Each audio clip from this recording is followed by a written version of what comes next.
Class 3 profile, you didn't have to get on, you weren't on orders to Europe and all that other bullshit. So there were a lot of profiling going on. So pretty soon, we suddenly discovered that profiles had been reduced drastically because you weren't eligible to re-enlist with a profile. Promotion, you be promoted. Couldn't be promoted with a profile.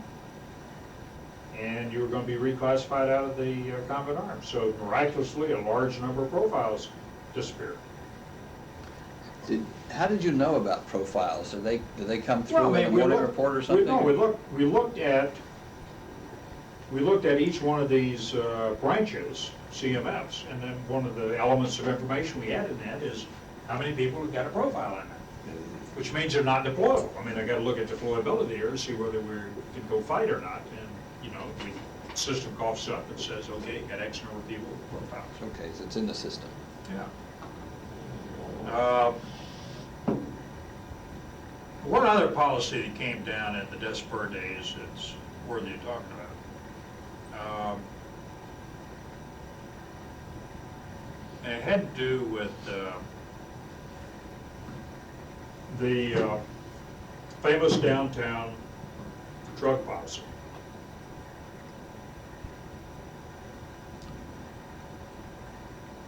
We had a rather high rate of drug abuse and the like. Jails were getting crowded. And so Shai said to me one day,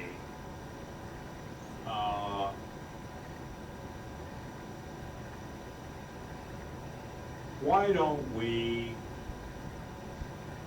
put out an order that if you are, we already had really strict regulations on soldiers.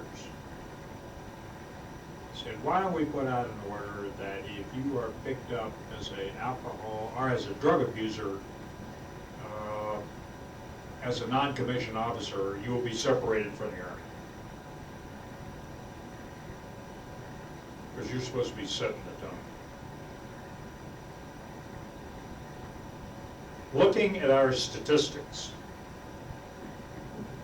with regard to separations of folks in the grade of E1 to E4, and talking to my staff as a personnel chief, there was a period of hand-wringing by me and my personnel chiefs as to what would be the likely number of people that would get bombed off as a result. You just built up the number of NCOs to an adequate level. And finally I went up to him and I said, we may lose 30% of our NCOs.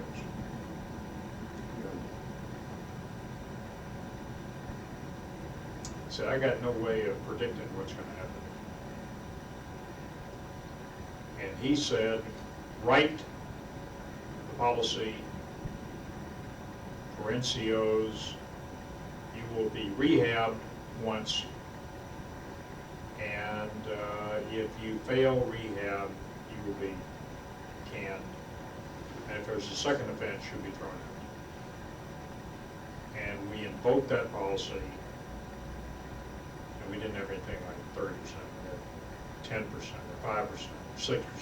I don't have the data on that, but some startlingly low numbers, and then it drifted to nothing, okay? Which reinforces what I already knew from our recruiting service, which is the Army is a place where standards are to be imposed. People in the Army expect standards. If you don't impose them, they will impose their own. Therefore, you impose the ones that pertain to good order and discipline, and you'll be perfectly all right. And I don't talk about doing illegal orders or anything else, but if you don't establish the terms of reverence, people will, in fact, not because they are malicious, but because it's human nature, They want standards. They want standards, and if you don't have them, they drift, and then they drift into, you know, as my mother would say, idleness is the devil's workshop. The point to be made about that is we have quite a good news story in the Army about drug and alcohol abuse. And I'll give you this whole wad of papers here. I got called over on the National Drunk Driving folks, and we talked about the Army's program, sort of a 10-year thing. So here we get a deglamorization. Again, this is by Shy. And in January of '82, this is when we revised this thing, and although this is by alcohol, it was also for This alcohol rehabilitation used to be sort of a social worker kind of thing, or a bunch of drug and alcohol Yeah, counselors. right. How did the commanders get into it? well, we got into it because Commander didn't get into it, it didn't work. What's he do? What was he supposed to do? He was supposed to, instead of sending him over to the guy off post and, you know, on post there, and he,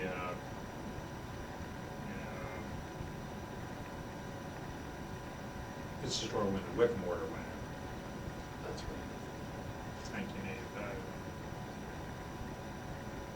that's the end of, Midway in Whitman's tenure. that's the end of happy hour? Yeah.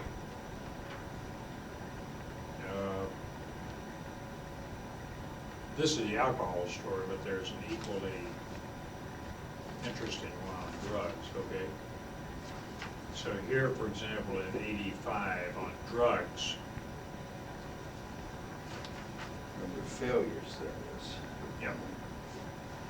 Drugs. So were we very had 1,500 people fail that year. In previous years, we had many more than that, but it begins to really bump down, you follow me? Right. Of course, it takes a while to get in there, but it makes a big headway. We had sort of a bump that year, nobody explained why. But at any rate, when Shai promulgated that order, of course he did that with the approbation of, you can take that, but there's a similar story on that. Tom Kearney has got that story.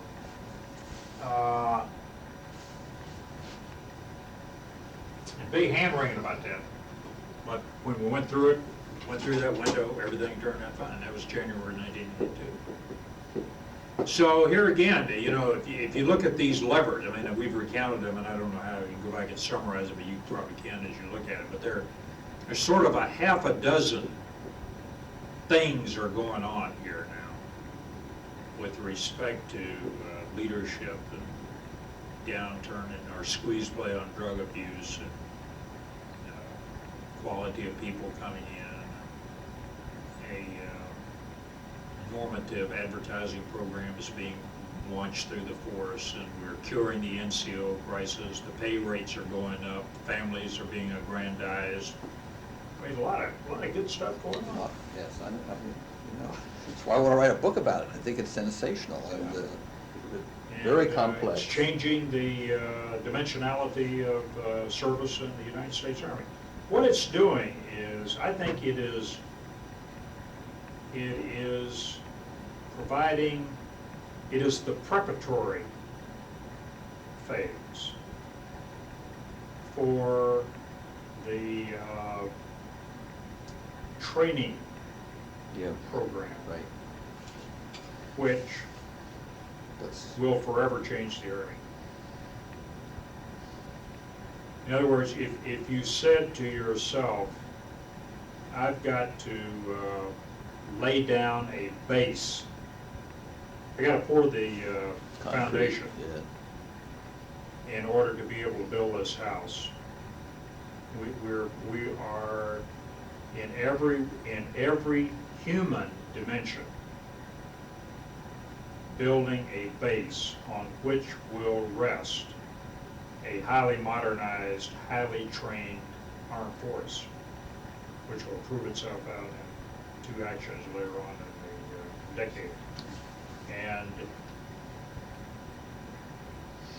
this is not to say training was denigrated at that time, but it hadn't reached the zenith that it reached in the mid and late 80s. But there's a metamorphosis going on in the human dimensionality of the armed force, of the Army, that will stand us in good stead to have the capability to absorb and train with the weaponry that is being produced by the Army. So I think it's sort of an exciting period there.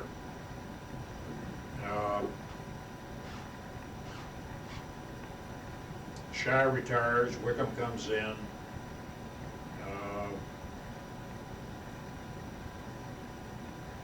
Wickham and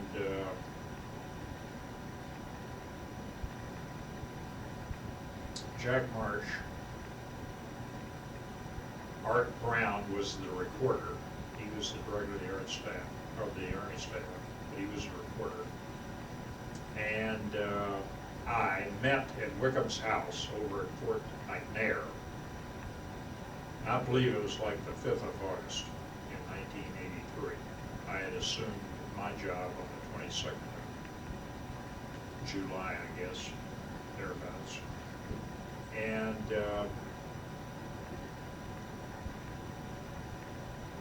Wickham and Marsh are trying to get their ducks in a row on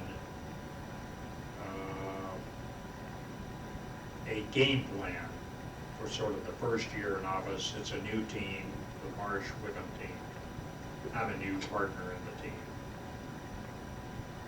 And trying to get our sights set for what it is we're going to do first year. And you might sometime get a debrief out of Art Brown. He can give you a dump on that particular thing. But one of the things came out of that was the Light Division. One of the things that came out of that was the notion of improving our ability to deploy rapidly and to create the world's finest light infantry. See, if you recall there in the late 80s, or late 70s, we had been scoffed at by the Germans in the fact that we couldn't win the tank competition, and couldn't win the Boselager competition, couldn't win anything except skydiving. Knew how to skydive. What's Boselager? Is it? Well, there's a tank competition, and then there's a scout competition, an infantry competition. We weren't doing well in all that. We were sort of scoffed at by the Europeans, Brits and the Germans both. And so this coincided with the National Training Center is about ready to come online. So I mean, looks like things are, you know, cooking right along here, so we can really begin to make some headway in our mechanized forces. But with respect to the light infantry, with respect to the infantry, we needed a push. And so that's the push we came up with, world's finest infantry. Now, Schreimeyer, when I was a desk clerk, called me in and asked me how high could the Army go in its recruiting and its strength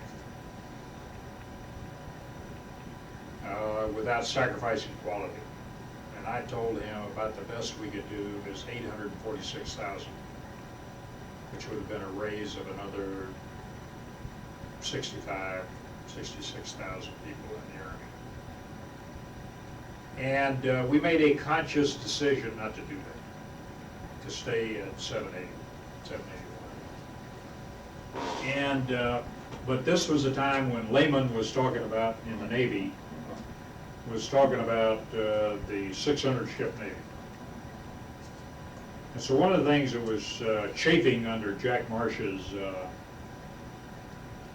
saddle blanket was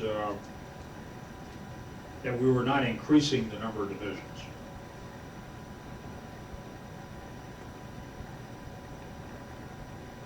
So we talked that day about raising the number of Army divisions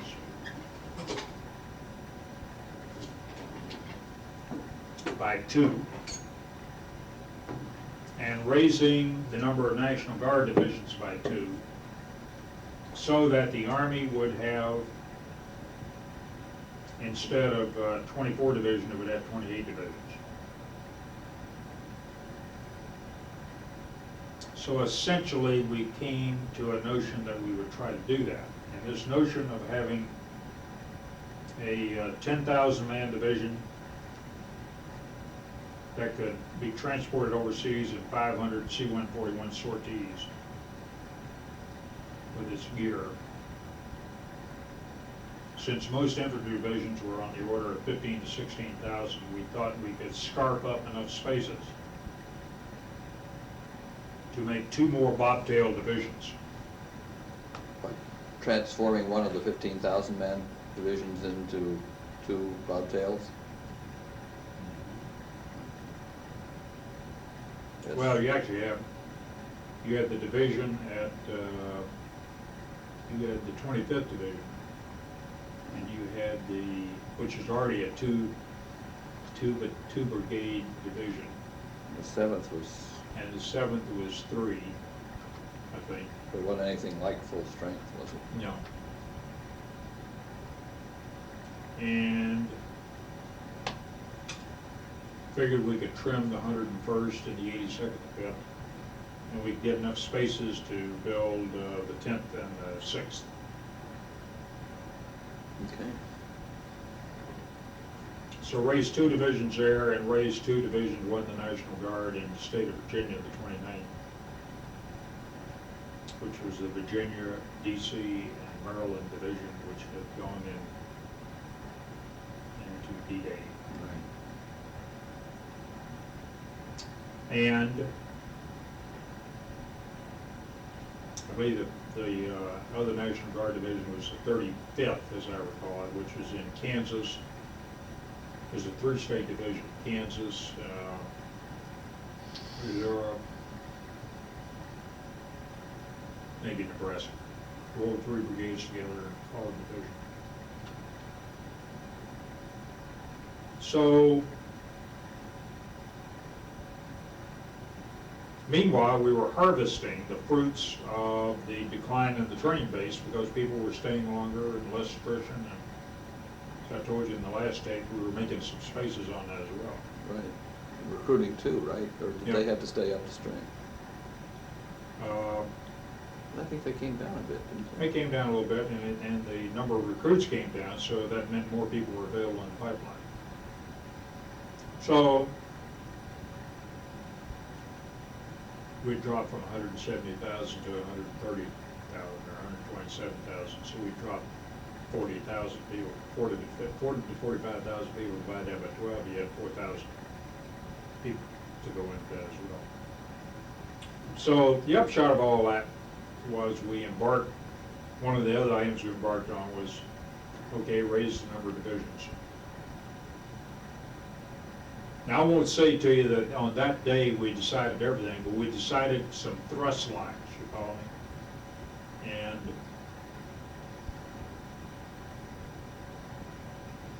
I then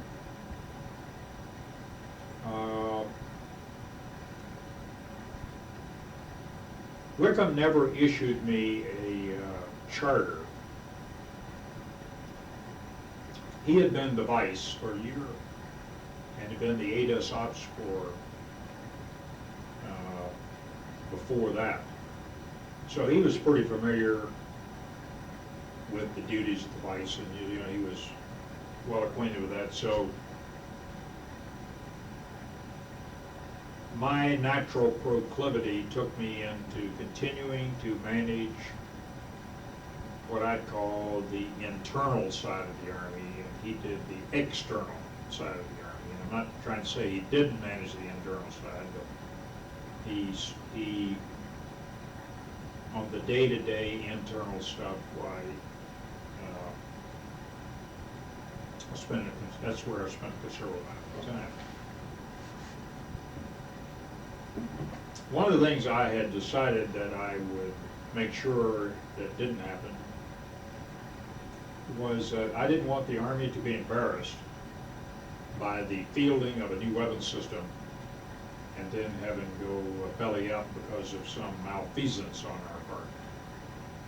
Because we had a lot of equipment coming in, there'd be a lot of turmoil as that stuff got thrown through the system. A lot of unknowns, yeah.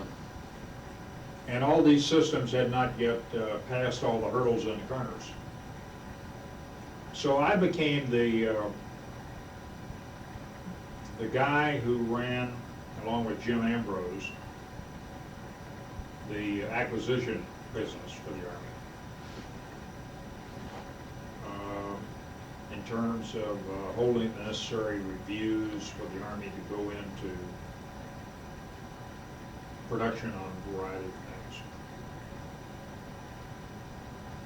And I began to do the functional area analyses, which got brought about by an interesting telephone call I got one day. I got a call from Howard Kroll, who by now had left the recruiting command, had been my successor at the recruiting command. He's now commanding the 3rd Infantry Division. And they were the first unit to get to Bradley's in Germany. And he asked me, he called me up and he said, something screwy going on here with the TO&E. And I said, what is that? And he said, well, they are taking away all of our night vision devices that belong to the crewmen in the division. Because they say that the night vision devices that are integral to the Bradley is what we get for night vision work. And I said, thank you very much. They're blind as soon as they leave the vehicle. And, right. And who? So I said, thank you very much. And I think Jack Woodmansee or Lou Wagner or somebody down there was, at that time, the RQ guy in ops. And I said, okay, what I want you to do is I want you to get every person that has anything to say about the TO&E of the Bradley in one room at one time. And I'm going to come down and talk to them. And I want you to have all the TO&E documents laid out. So he said, when do you want to do that? I said, like 3 days from now. So get the project manager from acquisition side, get people over here from AMC, get TRADOC up here, they manufacture TO&Es, bring up the chief of infantry from Infantry Center, get everybody in the Army from our various and sundry staffs. So in this meeting, and I said, let me tell you what the allegation is. I said, the allegation is that the night vision goggles, which are currently resident in a 113 battalion for dismounted infantrymen who are fighting on foot in Germany, are being policed up by the Army as we bring in a new Bradley set of equipment. Because the night vision devices are inherent with the integral to the Bradley fighting vehicle. I said, is that true, Mr. Infantry? And the guy said, yes, that is true. This is the chief of infantry talking? Yeah. And I said, now, let me see if I get this straight. Right now, and 113 pulls up in the Fulda Gap, goes into position, troops dismount, fight on foot in the middle of the night, and they have night vision devices, so they will protect the defiles and all that kind of stuff. But when they get out of their Bradley and go do that, they won't see anything at night anymore. Dead silence. I said, okay, TRADOC, you approve the TO&E, what's your concept for fighting at night with a Bradley fighting vehicle? Do you intend for troops to dismount, fight on foot? Oh, yeah, we intend to do that. You intend to do it without goggles? No, we don't intend to do it without goggles. Project manager, what do you got to say about it? You got to bring in new sets of equipment on it, you know. This guy was there, first I ever heard of anything like that, you know. And what it turned out was that the project manager was doing his thing, the infantry was doing its thing, TRADOC was doing its thing, headquarters Department of the Army was doing its thing. Everybody was doing their thing in their stovepipe. And many of these people had never ever met one another face to face. They had dealt with people at the telephone. And a tremendous number of cards being passed around, you know. And all that. Call me, yeah, right. And so what I got out of that was that the Army system, I'd already spent 2 years on the DESPER systems, but the Army system for fielding wasn't very good.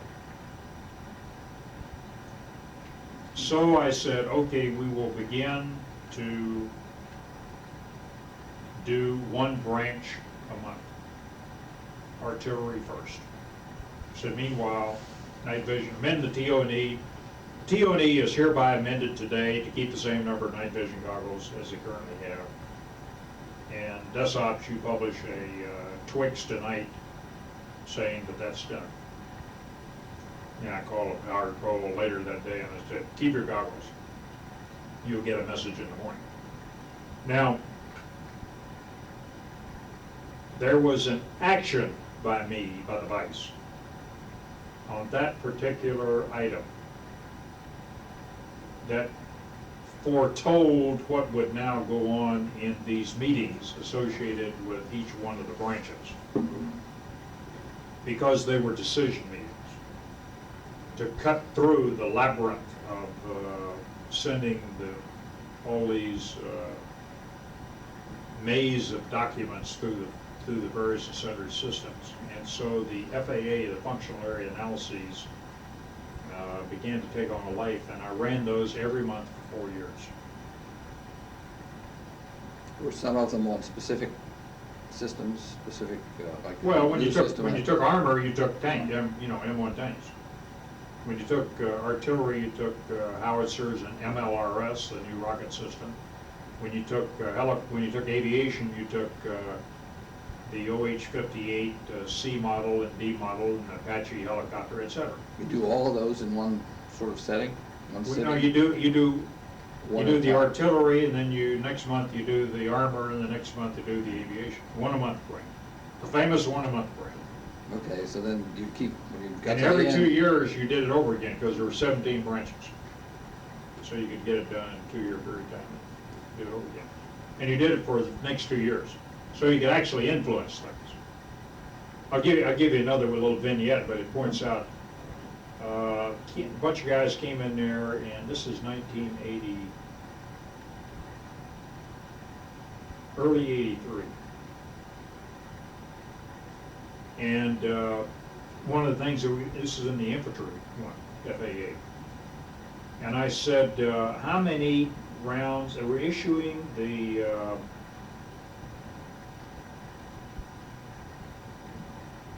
SAW, Squad Automatic Weapon. And I said, how many days of ammunition we got for the SAW? And they said, 3. That's being issued with the weapon to the troops that are getting it. Who's getting it? 82nd Airborne Division. Okay. How many rounds of ammunition do we have in War Reserve? 0.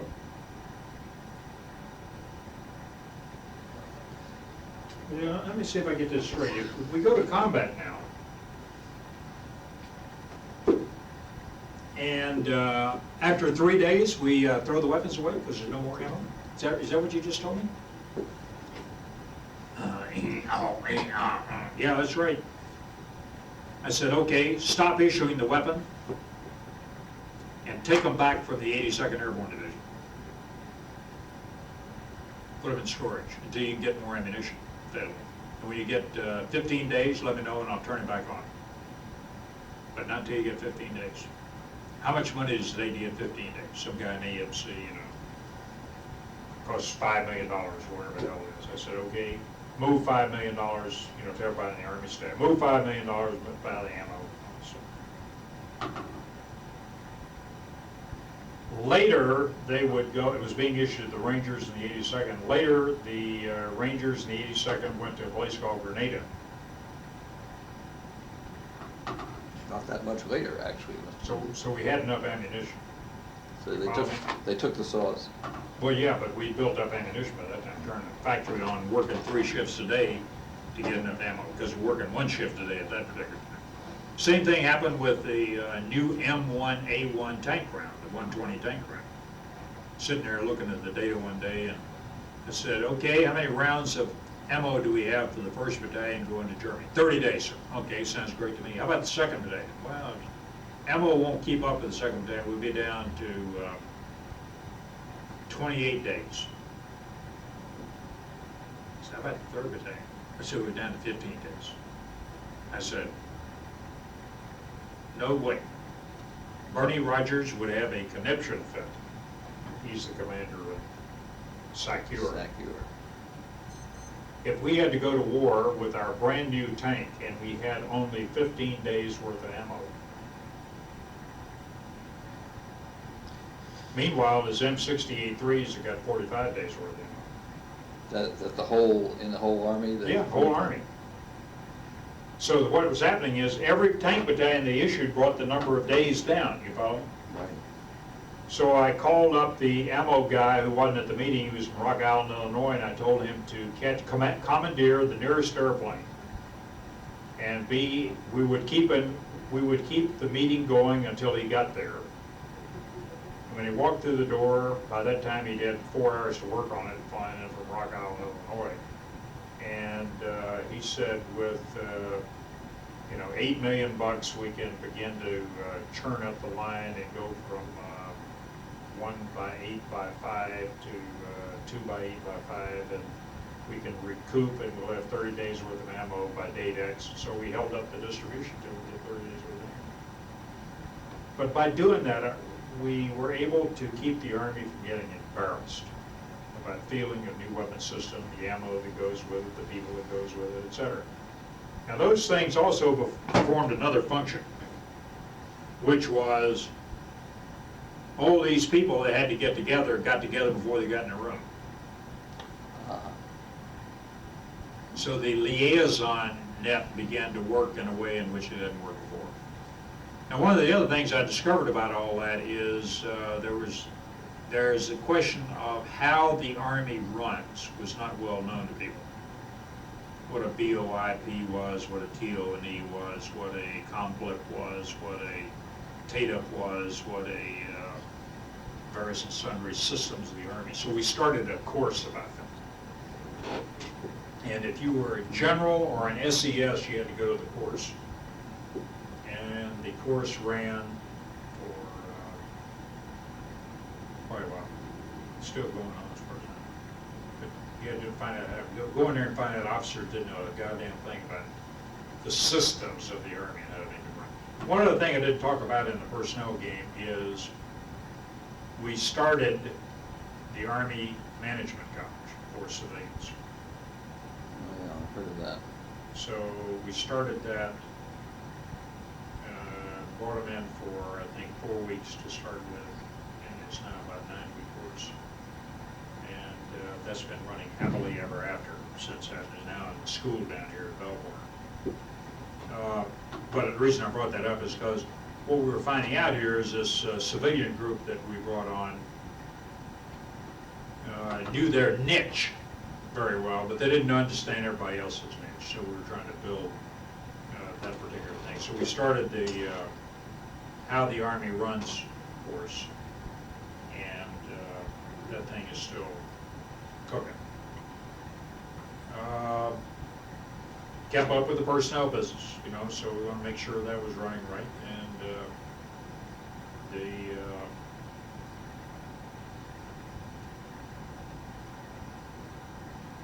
the Association of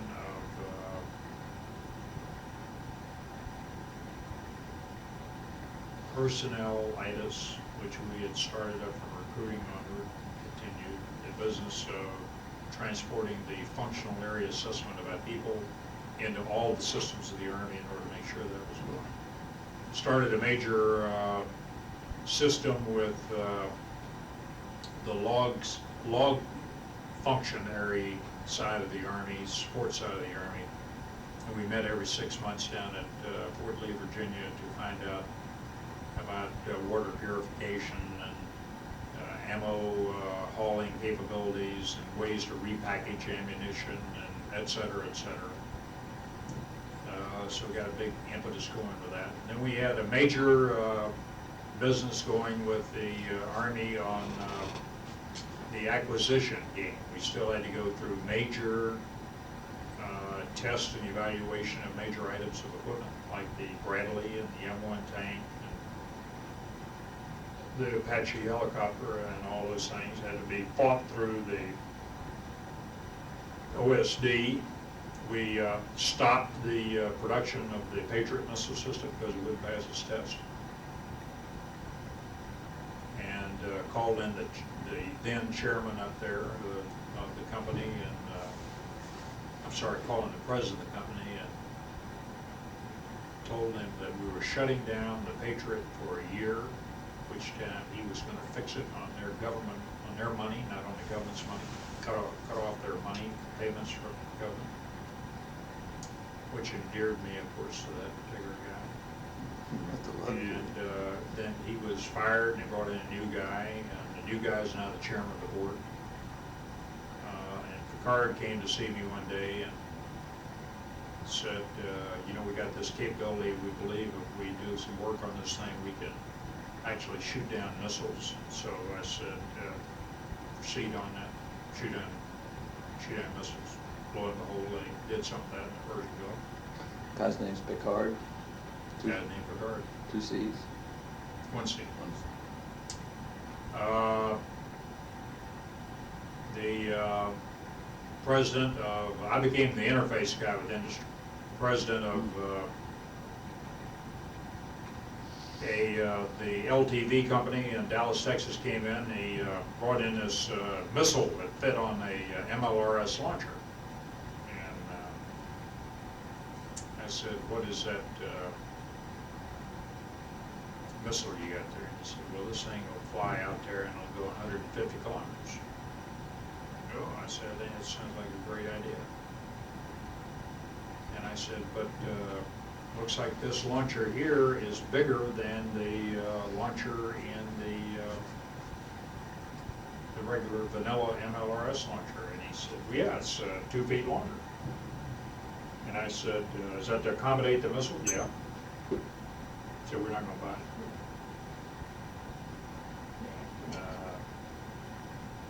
You have to redesign the missile and make it fit on the current launchers so we can confuse the enemy.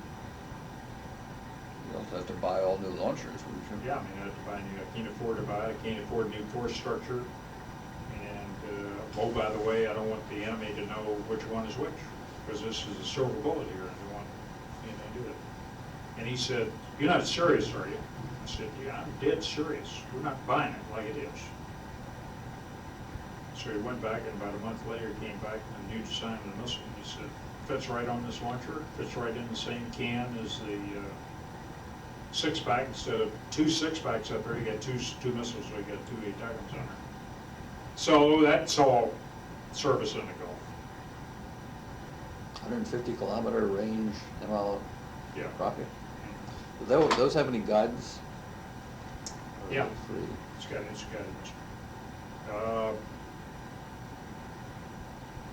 But at least 2 of the weapon systems that I got behind saw service in the Gulf. Yeah.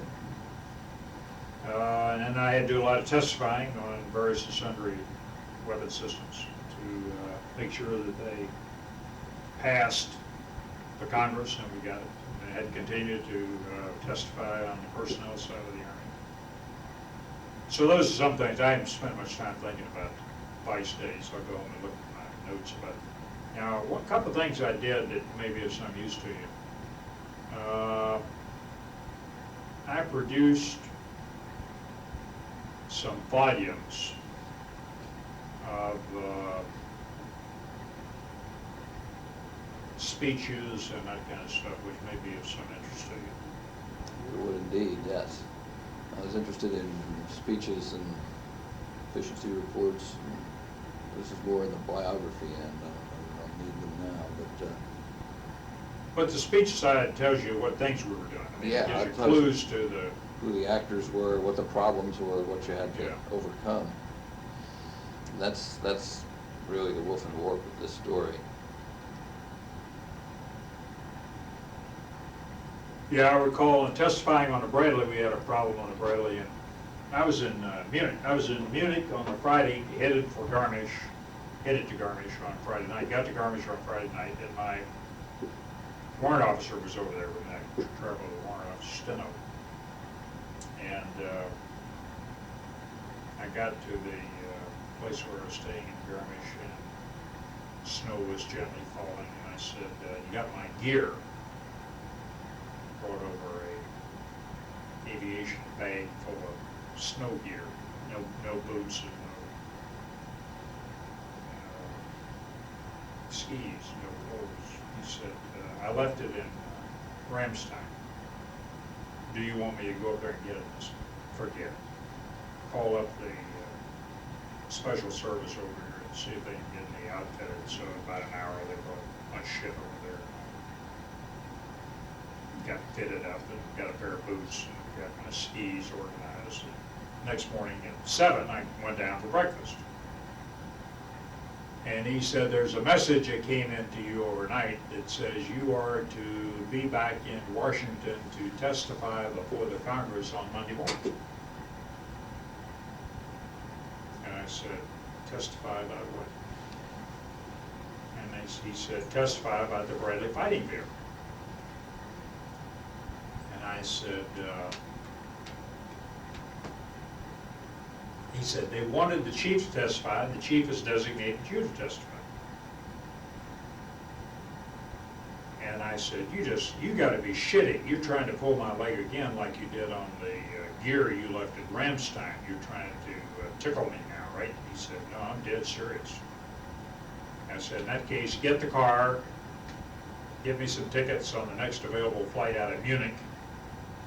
So as I drove out of Garmisch about 8:30 in the morning, I bid farewell to the ski slopes there and headed back to Munich to get an airplane to get back into Washington. So I got back into Washington about 6 o'clock on Saturday afternoon, and all day Sunday I started prepping up on what I was going to have to talk about in the Bradley. So I called Burma, who was down at the infantry school, and I told him to get his butt to Washington Friday, Sunday, and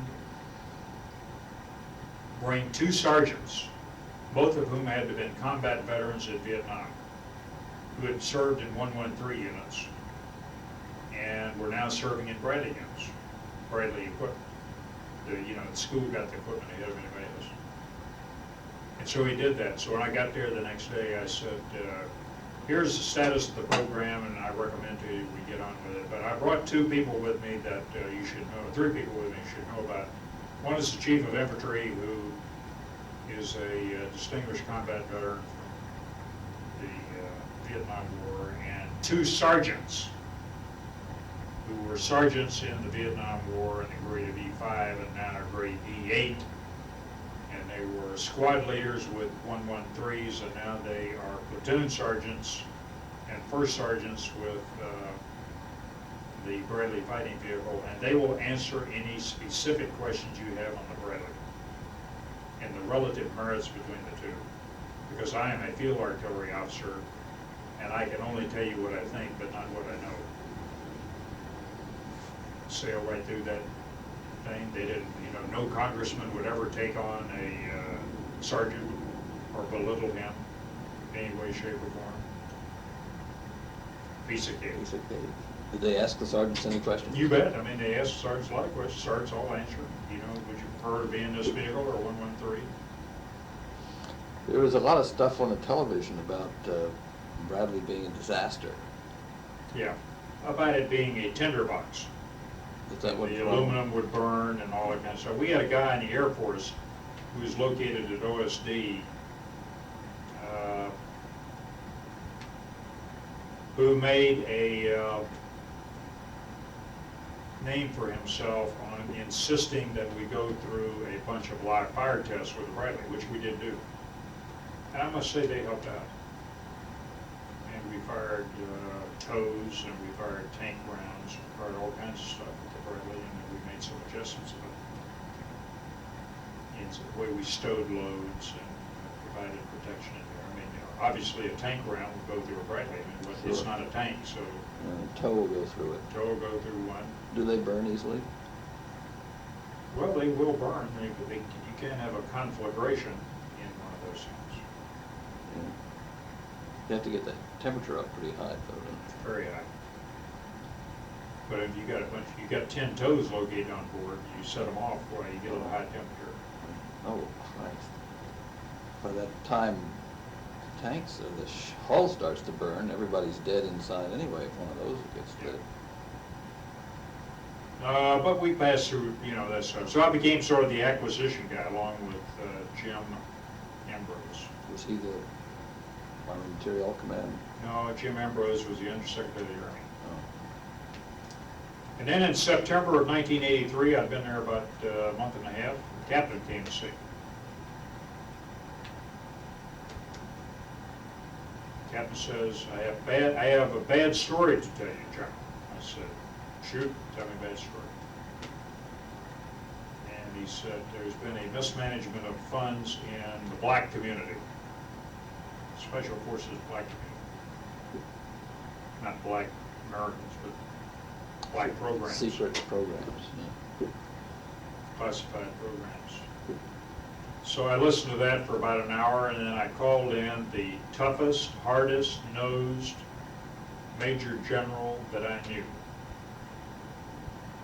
and told him to go out and do a Article 32 investigation to see whether or not we had grounds for a major problem. And he came back in about 10 days and he said, we have a major problem on laundering of money, malfeasance of money, absconding with money. People diverting it to their own? Well, diverting it for a large number of uses. Some were governmental purpose, but some were not authorized by the Congress and clearly illegal. And that became the famous Yellow Fruit investigation. I've never heard of that. It's a book written about it.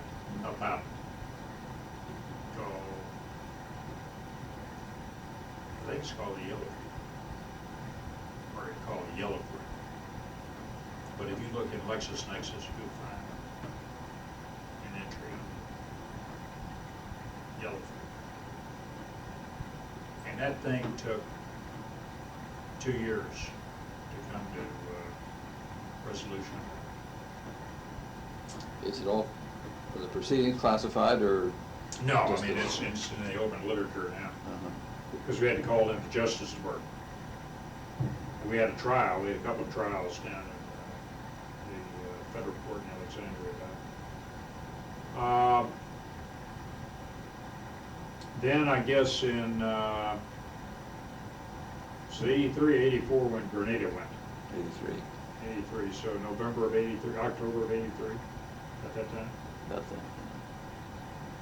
The Grenada operation took place, and there was some problems with that on communications and all that kind of stuff. So I called in, after all that was over, I called in Jim Lindsay, who then was commander of the 18th Airborne Corps,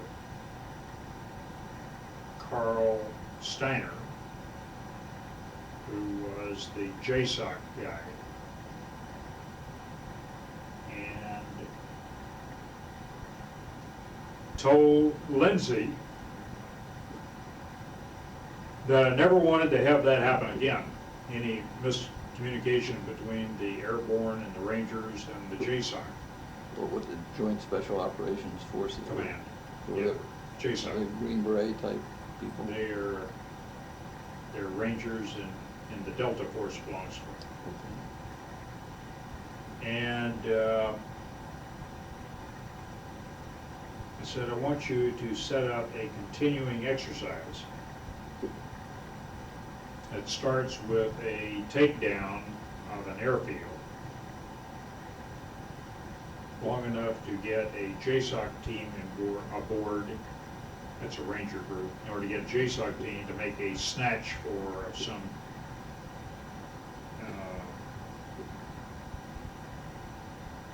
embassy employee or local national, wherever it might be. It then escalates into the need to bring in the 82nd Airborne Division. I want you to rehearse that at least once annually to make sure we don't have any screw-ups between communications between JSOC and regular forces and all that kind of stuff, Navy and Air Force. Could they physically not net with each other? They didn't talk very well to one another. There's a famous story of Schwarzkopf sending some trooper up on top of the mast of a ship to get the satellite terminal hooked up right, you know, in order to be able to talk to somebody while he's on board the ship off the coast. So we got that all started. Little did I know that we'd use that in Panama. Yeah, little did you know. It's, But, I mean, one thing we weren't gonna do is screw that up again. And one of the things that was screwed up in all that operation was the COEI, Communication Electronic Operating Instructions. And when I got down to Panama, before the operation, I said, bring me the COEI, and they brought me something as high as a desk. And